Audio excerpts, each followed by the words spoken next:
All right, ladies and gentlemen, here we go. Another episode of the Home Turf Sports Podcast. Coming to you with the football season finale, state championship game recap.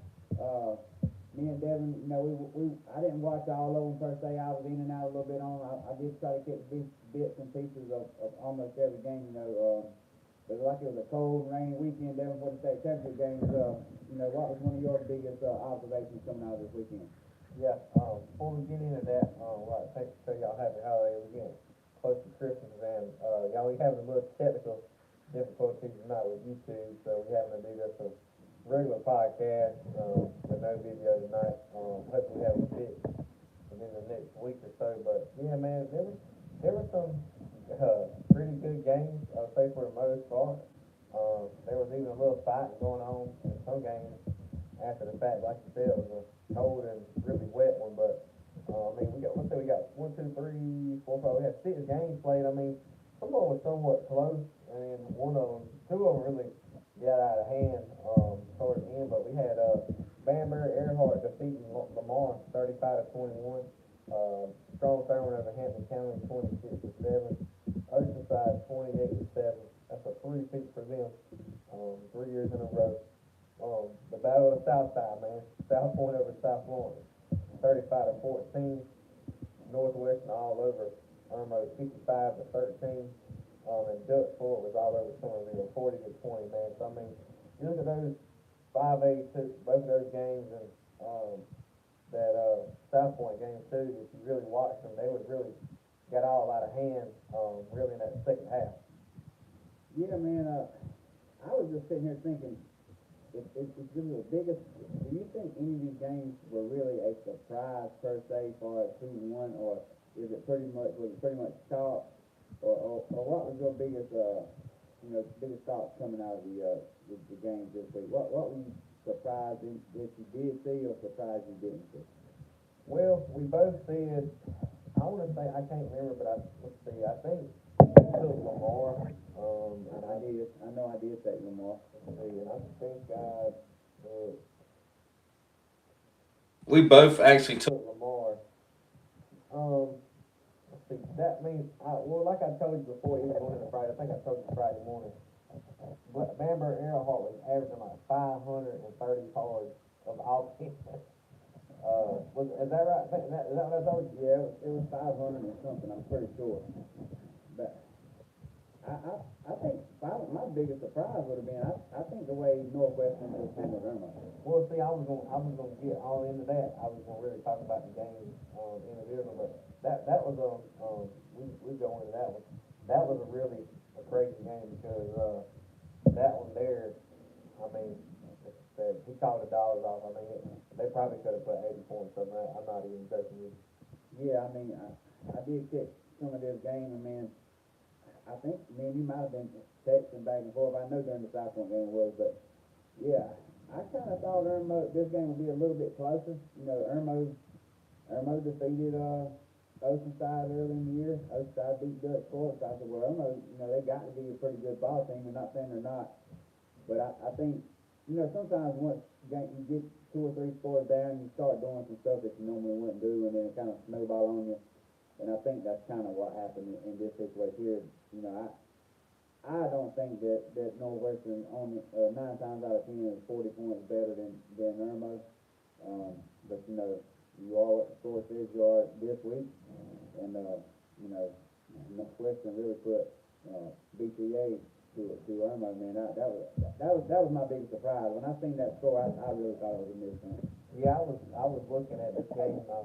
I didn't get to watch the start of it, but I was watching some of it on Flipping Channel with other games on because it was Saturday college football. But I'd seen Northwestern score one, and then they come out and they kick it off, and then Tamarion Watkins pick come in. It was like that. It was close. I mean, you score, they score, but they were scoring 2 times compared to yours every third possession. I mean, like I said, this game could have easily been 80 points. He called a dog. I mean, they was basically running clock before halftime.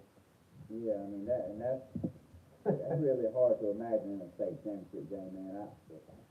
it's hard to think that you could see a score like that. I mean, I could see 2 or 3 scores, somebody might have a couple turnovers, stuff like that, but man, 42 points, I mean, that's a big margin in the state championship game, man. That really says something about, Northwestern, about what type of team they got. And like you were saying earlier before we went on air, the only loss they have is like a 4-point loss to South Point, which is another state championship, team. So, I mean, kudos to Northwestern, man, and really kudos to everybody who made it this weekend, but Northwestern really came out and pretty much made a statement. Yeah, I mean, I think Irmo is playing with a freshman and sophomore quarterback because, their coach's son's been there for 4 years. So, I mean, think about that guy. I mean, that's his first time going into there. Everybody from Northwestern, they was there last year.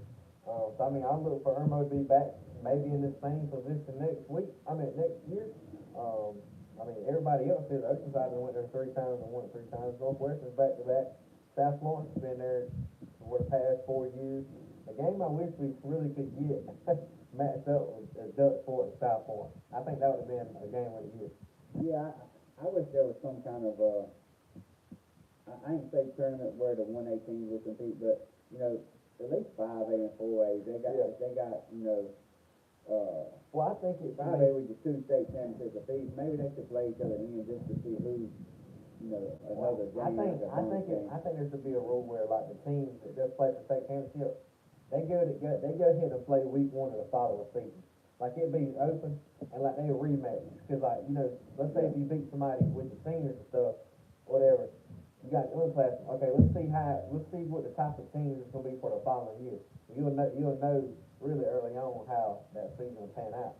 Yeah, I mean I think that could be pretty interesting, man. That's a good thought there.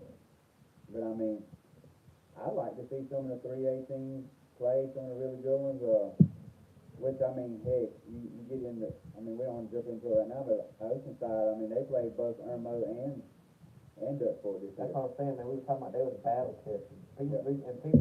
People says, oh, they recruit, but like you look, I mean, they play the region games what they in, but they're non-conference. Like they played that team from Georgia, they lost. Okay, they played all the top teams really you could play. I mean, they played Dutch Fort, they played Irmo. I mean, they played Marlboro County, Dillon, and the 3 in that region, the top 3 teams in that region. So I mean, they really played everybody that was. I mean, I'd say really the top teams in each classification for the most part. I mean, and they beat the team from upstate. They beat DHC. That was the leading team in the upstate. Yeah. And 3A. Your 4A, they beat 5A, they beat Dutch Fort and Irma. That was sort of 5A team that was in the championship. They lost to Irmo by just a Oh, couple Irma, points. that's right. Just a good game though. I mean, Score interception in the end zone actually. they lost by the 1-score game, but they did, like I said, they beat Dutch Fort, which was a big time statement.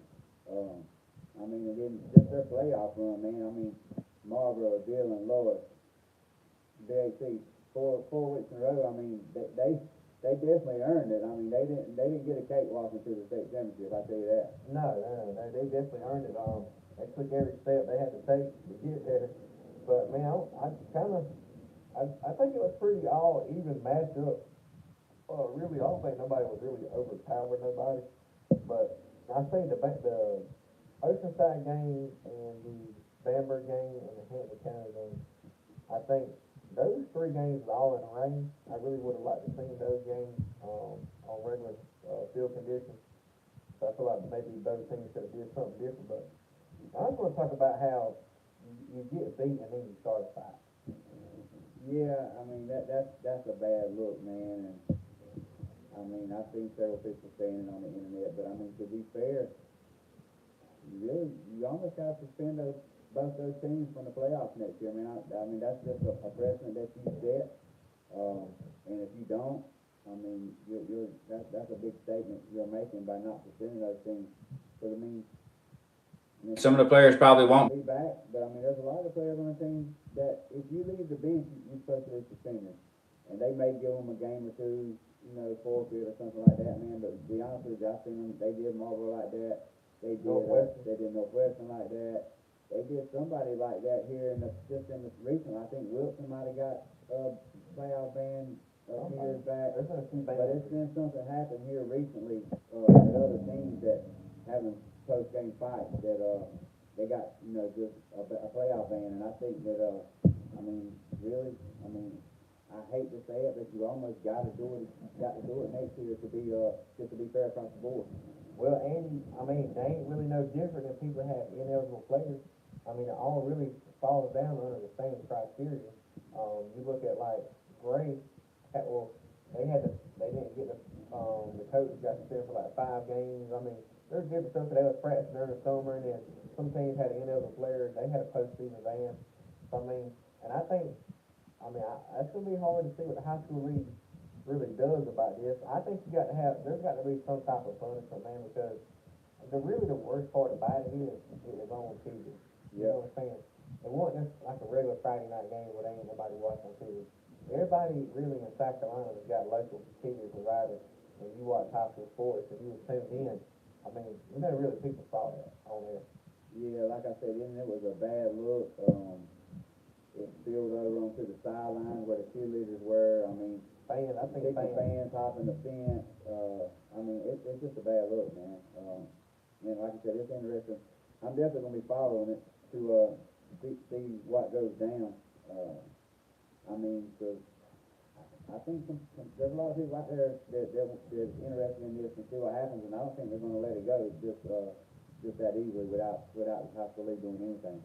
Well, you get a lot of people really, well, I ain't gonna say you get, there's probably a lot of people called in, you know, and really stated, even probably people from the stands and looked at it, and then you probably got other coaches saying, what y'all gonna do about this, or you got people talking, somebody on the board having have put up a little thing and see what people say about it. So, I mean, having a second look at it is what someone would say.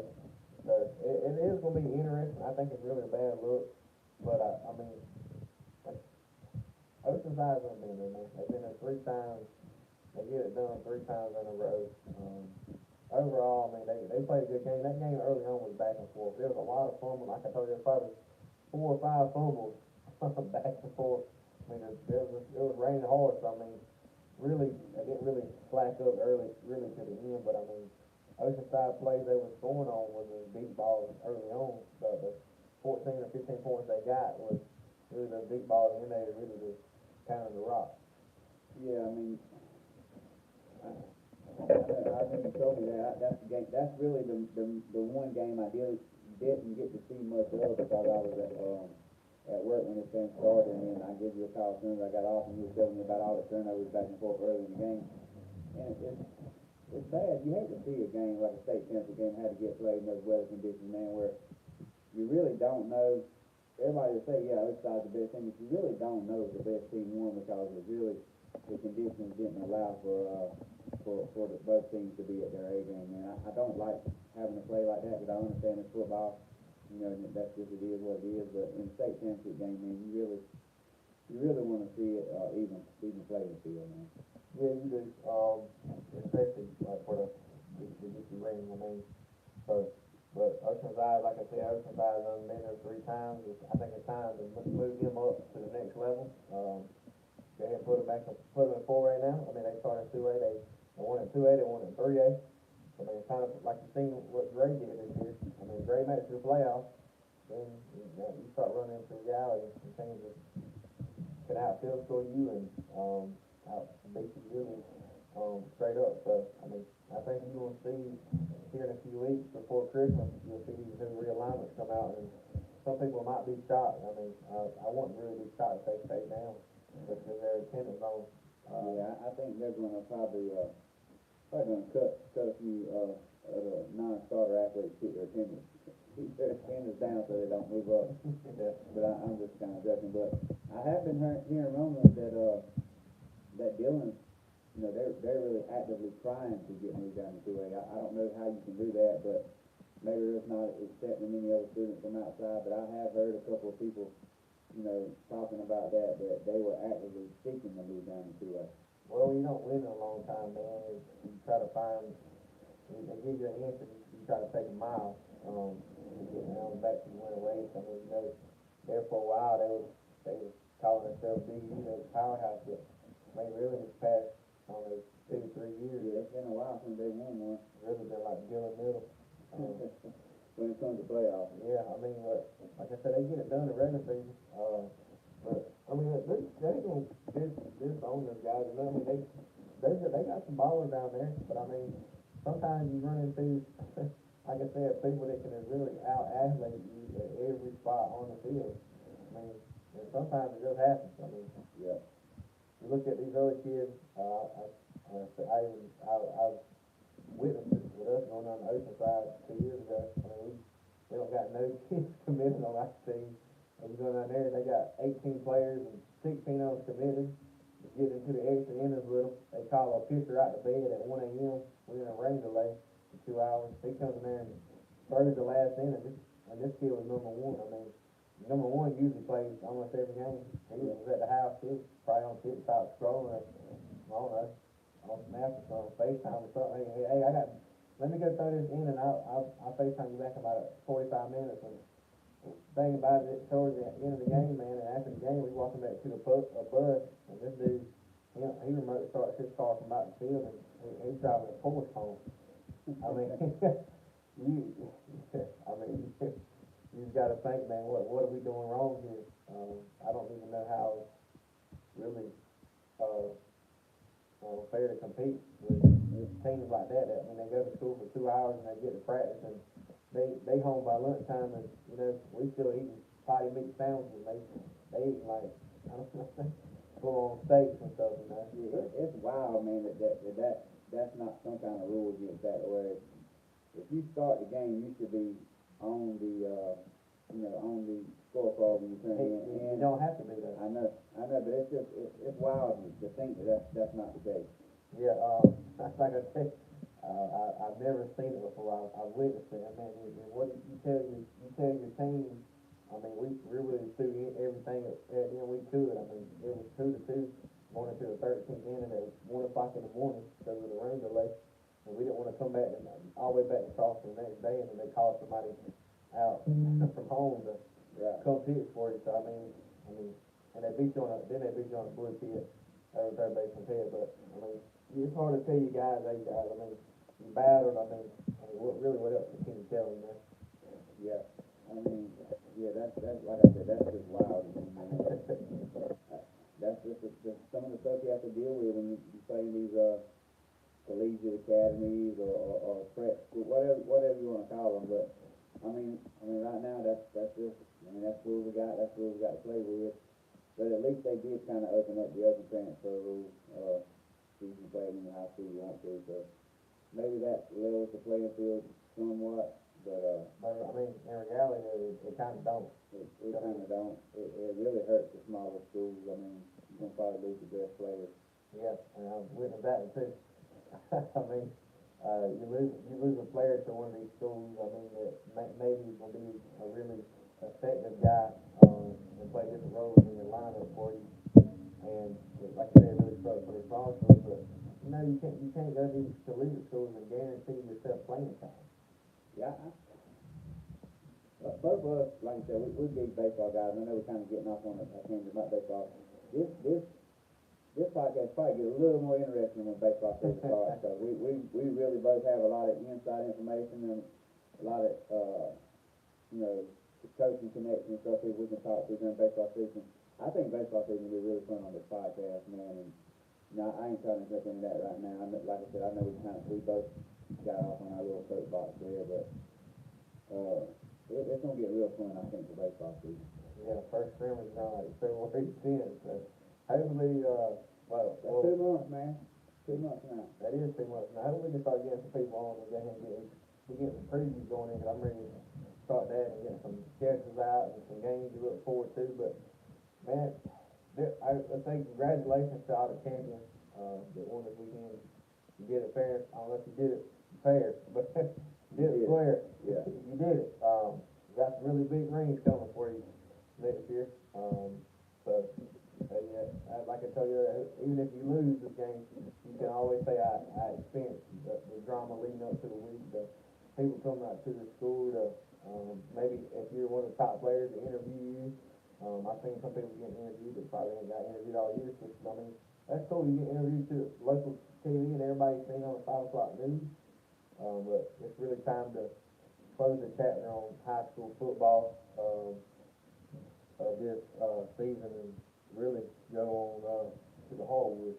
Yeah, we're kind of, just, yeah, like you said, just kind of putting a bow on football season, man, and, I don't know how much involved I'm gonna be in the basketball podcast. I'm still gonna try to do it at least once a week. Yeah, that's what I'm saying too. You know, we will at least come on here and give you some scores, and maybe if we got some local games mixed in, we'll talk about those too. We're not gonna be as much involved in that as, we did football. Now, we'll still have a podcast, and we'll talk about random things. We'll talk about, you know, just sports in general. It might not be as focused on high school basketball, but we will bring you guys the scores of our local teams, just like we did for football. But we may not have as much in-depth coverage as we did for high school football. Now, baseball, on the other hand, is gonna be a different story. That's gonna be a really fun one. Yeah, man, I look forward to kind of maybe us doing some actual interviews, with some players, or maybe something different like people we haven't done this year. Now, I most definitely can. I mean, me and you got, like, the most insight that you probably can for a podcast. I mean, you being a coach, I mean, your brothers playing on my side of the field at Marlboro. I mean, we definitely can get some players on, man. I think it's gonna be fun. I think those kids, man, they really enjoy stuff like that. You know, they can go back and, I mean, 50 years from now and look it up on YouTube. Yeah. You know, say, look how they interviewed me on this podcast. You know, Yeah. It's just gonna be fun, man. Like I said, I think we're gonna have some really in-depth and good stuff for this baseball season podcast. It's gonna be really good. You know what actually would be cool today? If we could get maybe 2 players from each team that's returning, Right. and let's get them to the studio Yeah. together, and we do a Q&A with all the players. I think that's something we actually could. I think we That's can definitely easy. do that, man. Or do it out in public at a restaurant, so we can feed them. We could, yeah, maybe give them some. I'll cook for them here. I cook on the grill now. I'm the grill master. We can get that going, but yeah, I mean, we're gonna do big things, and it's gonna all start, you know, baseball season. We're just getting started during this football season. We're still in the filling out process. As you see tonight, we're having some technical difficulties we're working through, but we're doing all we can to still bring this podcast to you guys, man. And like I said, we're gonna get the kinks worked out, and you know, I think this thing's only gonna get bigger and better. Yeah, definitely, they're still learning really the technology side of the whole thing, but man, what about this? I'm real, like you said, put a bow in high school football, we get into college football, over a few minutes here before we get out of here. Go out, new Michigan coach gets fired today, so add that to the coaching carousel, and hey, we looking to have a board of trustees meeting for Carolina, and want to finally hire a offensive coordinator and a line coach and a running back coach. Yeah, man, this is I mean, I guess when you ain't going to a bowl game, this is the most exciting thing that you can get involved in the coaching search, man. You see people on there tracking the university airplane, see when they go in to try to get a idea who they might be trying to interview and hire, and I mean, those guys, man, if you read on that message board, those guys who were tracking those plane, man, they really did a good job, because they had the plane going to Penn State, which, you know, they're going to hire a Penn State running back coach. Then they also had the plane going out to Fort Worth to TCU, man, and getting Kendall Browse and Clemens, offensive line coach. I mean, those guys got too much time on their hands, man. Who can track airplanes and you know, stuff like that, man. It's just funny to go in there and read sometimes and see how much people, man. I think I'm a big college football fan, man. If you look on there at some of those guys, man, I mean, those guys, it seems like that's all they do all day long is look at stuff like that. I feel like the guys, there's probably, I ain't gonna say a handful, I know there's probably a lot. I bet you they're sitting at their 9 to 5 or their whatever. They probably got 3 screens pulled up in front, and they got their tablet. They're probably listening to 2 talk shows and keeping up with a message board, refreshing it every 10. You know there's guys that's doing that. Oh yeah. But the thing is, okay, they tracked the flights, but nobody posted they was at the airport in Columbia when they got back. Yeah, nobody. People were on there trying to say, hey, we need pictures, we need pictures. Nobody was there. Nobody was there. That's their message board geniuses, man. But I mean, this has kind of been an exciting coaching search to me. I say it's been for really the whole country. I mean, Yeah, everybody coaching ours. Yeah, it's really, you see, like you said, you see the wheels, the carousel turning, man, and this guy's going here, so his head coach went there, or you know, this guy got fired, so he's having a relationship with a female staffer, so now, who knows who's gonna, Michigan's a big job, man, I mean, They can't hire anybody. no, but they can have their pick of the litter. I mean, almost anybody, if they want, they got the money to go get them. So it's gonna be interesting to see who takes that job, man. And like you said, it could be Brian Kelly. He did fairly well at Notre Dame, man. So he knows the northern, Midwest out there. So that's an interesting name to follow there. Yeah, I think that. I mean, like you said, we got the coaching. You got to make you hire soon, but man, you got transfer portal heating up. South Carolina's got 3 or 4 in there, but I mean, not really impact players. I mean, players that probably can go somewhere else a little bit smaller and maybe play, or maybe 1 or 2 of them actually can play somewhere else in the Power 4 level also. But I mean, even Clemson, man, they got 3 guys in the port already too. So they got a couple starters, man. yeah, I mean, and I think they're gonna look for offensive coordinators because I think he's leaving too. Possibility of him going to Tulsa. Yeah, I think that. Then I wonder. Offensive analyst, the quarterback coach, he took the Stanford Bulldogs. I think that D1 too, small D1. I think that's he took that job too. So I mean, really, it's kind of affecting everybody. But now I really want to ask you about like these people on here all talking about NIL and can't watch it because they paying him so much and this and that. But really, and it's really, I can't say it's really younger generation, but it's really people. Like, I want to say not old people, like really like over 30 and up. That was all football back then. They talking about, I can't stand NIL, I can't stand this.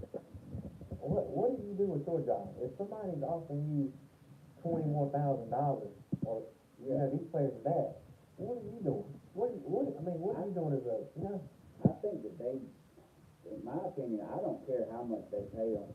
But I just think that they should be under some kind of contract. Hey, if you sign the... Well, they on 1 year.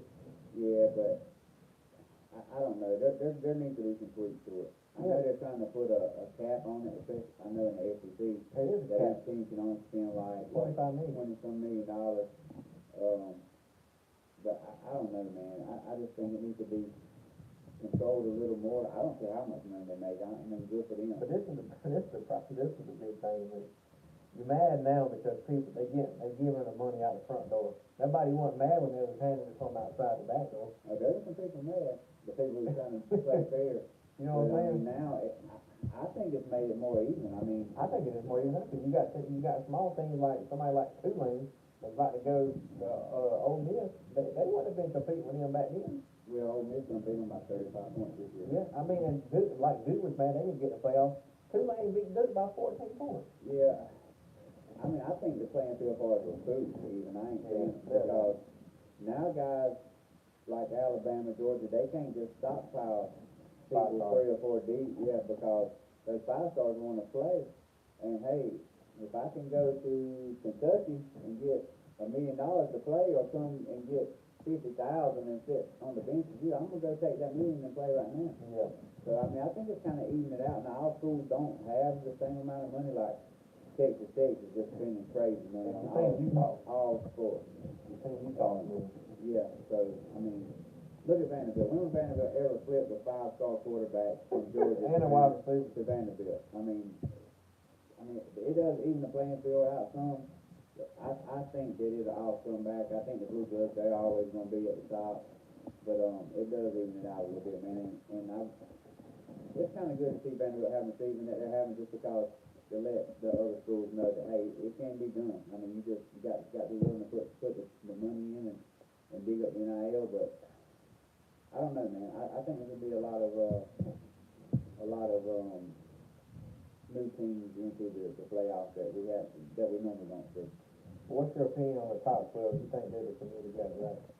No, I mean if you're going for the 12 best teams, no, it's not.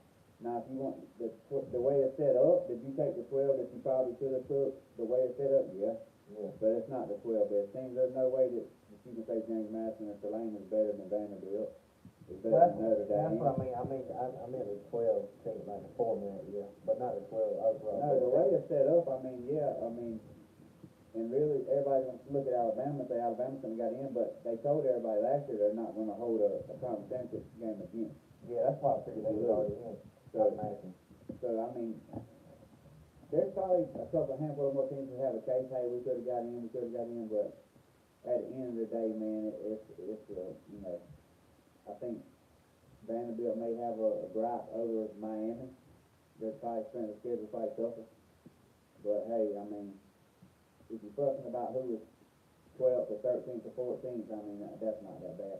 It's different if you think you're one of the top 5 or 6 teams and didn't get in, but if you think you're the last team to get in, you know, it is what it is. I think it's going to end up winning 16 in the next couple of years anyway.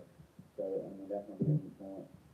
Yeah, it definitely is. I mean, like Notre Dame got mad because they didn't get in, but you look right behind him, Vanderbilt, they didn't get in, and they could have he could honestly say, we could have did better early on than what we could have did, and we would have been in this situation. So, I mean, you look at Marcus Freeman, he's already he's in Cancun right now. He cruised. Yeah. So, it's really a sight to see.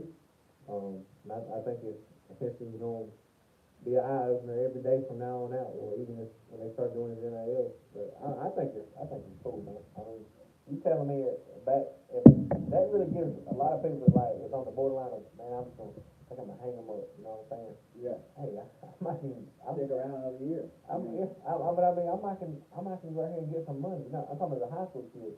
I'm just gonna put the cleats down and go get a job with it. But I'm not gonna go here and make a few money and then get myself out of here and maybe get myself, you know, connection. At least give you a good head start on your career going forward. I mean, because like I said, would you want to go work at Hena Barron and make $50,000 or $60,000 a year, or are you gonna go play college football and make $50,000 or $60,000 a year? I mean, that ain't the question to me. Yeah, I'm gonna go play football. I mean, just something I love. I mean, you know, and if you do that for 3 or 4 years, you done made a couple $100,000, man, and you know, you really ain't had to work a day per se yet. I mean, you're still doing something you love, and who knows, like I said, you might make a connection, you might meet somebody, and you got a great job coming out of college where you would be instead of working in a plant or something for your, you know, your whole life. Some of us learn that the hard way, like me. Yeah. But, you know, it is what it is. I try to take some of my shortfalls and let you and your brothers and sisters, you know, in the direction that they need to go. Hopefully that y'all can do better, and that's what it's all about, man. But I wish NIL was around when I was in school. I might have put more effort into it. I mean, Oh, that's what I'm saying. I'm the first one to tell you, I didn't put as much effort into it as I should have. You know, if I did, you know, who knows, but I didn't. I mean, I got what I got. I mean, you know. It's like everything about money now. I mean, like even like 2 little kids playing out in the yard. I bet you can do this, or you know what I'm saying? I bet you $5. So you get a little bit more effort. You know what I'm saying? You get a little bit more money. And then you want to do something bigger. I mean, it's all coming to an end. The high school football and then college football is about to be coming to an end here soon. And NFL's gonna be wrapping up, and we're gonna be talking about the hardwood for a little bit. But hey, man, right here in about 20 days, you'll start getting to see that, start tossing that little white ball around. Man, I can't wait for that, man. I mean, I'm so excited. Hit him in the back. Yeah, I've actually been reading a lot of baseball stuff here lately. I can't wait, man. High school, college, even Major League, man. But I'm a big high school and college guy. Most all sports. But you know, I just really enjoy baseball. That's one of my favorite sports, and probably my most favorite sport. So like I said, that's why I think this podcast is going to take steps, leaps and bounds, you know, going into baseball. It's going to even make us better even going to the next high school football season with doing the radio. But like, yeah, now we had a group coach FaceTime call the other night, and we was on there for 3 hours just rambling, man. But like, I feel like everybody really, now that, you know, when football's over, that's when everybody usually get their other players back too. That's something they don't. I mean, a lot of people don't play basketball at the smaller schools. I mean, something you got to compete, but the ones that just mainly a super athlete, it's usually football and baseball for the most part. And I feel like now, man, that football is really wrapped up this weekend. Everybody's really getting that itch. I'm starting to get it a little bit too. I mean, cause start off in sweatpants and then you slowly get it back to Shorts and t-shirts, baby. Yeah, I mean, it's coming, man. I mean, before you know it, we'll be talking about our first scrimmage games or our first practice. And you know, I'm just It's gonna excited. be fun to break down some rosters about guys we can pass, because we know most of the guys, and we can talk about them and, you know, their strengths and weaknesses, and some people's schedules are games to look forward to. Hopefully we might can, if we can get Scotland and Richmond guys on here too, like local, to really talk to. But man, that's really all I got for tonight's podcast, before we get back out here, at it next week. I'd like to tell everybody, I think we'll be on before Christmas, you know. Yeah, we'll have another one. Sure. We'll see y'all on a happy holidays, I'm getting that. Yeah, Merry Christmas, guys. Enjoy it. We'll be back on before Christmas time, but, you know, everybody, enjoy your family, enjoy your Christmas, enjoy your, New Year's, and, we look forward to getting this thing rolling pretty heavy, for baseball. Y'all have a good one, guys. Thanks.